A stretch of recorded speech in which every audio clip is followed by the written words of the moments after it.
Today's workout is going to be a 4-round workout with sumo deadlift high pulls and lateral hops over a PVC.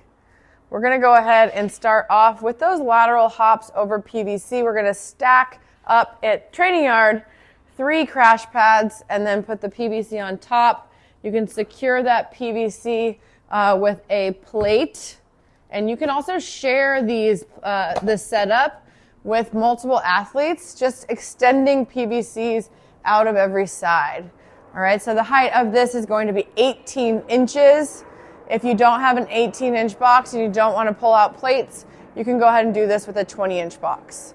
But we're going to go ahead and start off with lateral hops. I personally like to face forward towards the box, but you can also face away. We want to think about our belly button staying over the center of this PVC. So there's going to be a little bit of oscillation from left to right that will be moving back and forth. And we're going to jump over the PVC 30 times. That means 15 on each side. And we're going to go ahead and complete those 30. As soon as you finish the 30, you're going to go to a barbell where the barbell is set up. Make sure that you are free and clear from that PVC in the box. You want safety to be number one. And then we're going into a sumo deadlift high pull with a barbell. The weight today is 105 for the men, 75 for the women. We're going to make sure that our stance is wide, sumo style. And then from here, we're going to drive those knees out, keeping that chest nice and high. And we're going to drive through, getting that bar right at the chin height. Right below the clavicle is going to be, right below the PVC is your clavicle. So right in this sweet spot, below the chin and above the clavicle. We want to make sure that our elbows are high and outside, not dropping down. Our elbows are high, and we're fully extended at the top of that movement. And then we go into the next one. Driving those knees out will help get your hips to sink low enough so that you're in the sumo style deadlift, okay?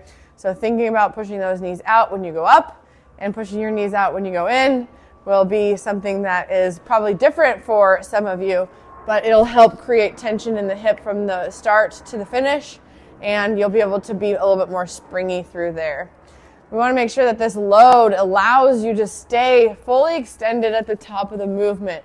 If we're starting to get tired and we're starting to drop down towards the bar, that means we're going to have to rest longer or we're going to go lighter with the bar. So we want to make sure that you're being aware of that as we move through it.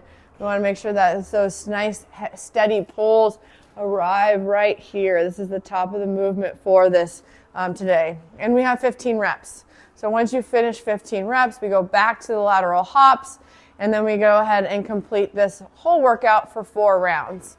Once the 4 rounds is up, the workout is over, and you are now done.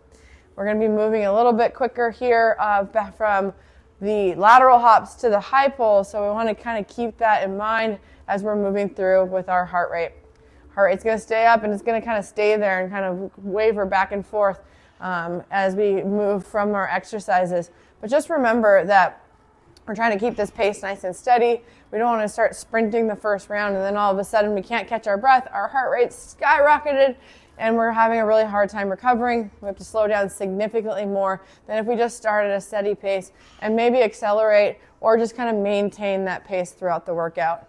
So that's going to be our workout today, and I hope you have some fun doing it.